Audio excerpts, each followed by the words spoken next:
এখন মাত্র সকাল 11:30 বাজে, আর আমি এখনই আজকে দোকান বন্ধ করে সোজা চলে এসেছি বাড়িতে। কারণ আজকে বাড়িতে রয়েছে প্রচণ্ড কাজ। ওই দিকটা আমাদের একটা রান্না চালা ছিল ছোট্ট মতো। তো রান্না চালার যে বাঁশগুলো ছিল সেগুলো তলাগুলো খুব ভালোভাবে পচে গিয়েছিল। তো না জানি কখন কোনো বিপদ হতে পারে, ওপরে টালি বাসনা ছিল, যদি হুড়মুড়িয়ে পড়ে যায়। তো মা তো সারাদিন বাড়িতে একাই থাকে, কোনো বিপদ হওয়ার আগে টালিগুলো আগে থাকতে নামিয়ে নিয়েছে। আর এই দিকটায় পুরোপুরি একটুখানি ফাঁকা জায়গা আছে, তো আমরা প্ল্যান করেছি যে রান্না চালাটা ওই দিকটা না করে এই এক সাইডটা একটুখানি করব। আমার মা যেহেতু সারাদিন বাড়িতে একা থাকে, তো আমার মায়ের সারাদিনে কাজ করতে অনেকই কষ্ট হয়। কিন্তু আমার মা আমাকে তেমন কোনো কাজ করতে বলে না, কারণ আমার কদিন আগে আমার পাটাও একবার ভেঙে গিয়েছিল। সেই জন্য আমি বেশি হাঁটাচলা করতেও পারি না।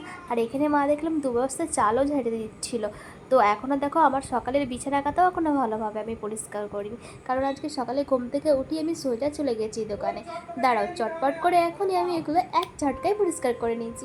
তো দেখো বন্ধুরা, কথা বলতে বলতে আমার বিছানা সব একদম পরিষ্কার করা হয়ে গেছে। তো চলো বাইরেটা এবার দেখি। হ্যাঁ, বাইরেটাতেও বস্তাগুলো যে যার মতো নিজের জায়গায় আমি সব রেখে দিয়েছি। বারান্দা ঘর একদম মোছা হয়ে গেছে। তো সবাই ভালো থাকবে।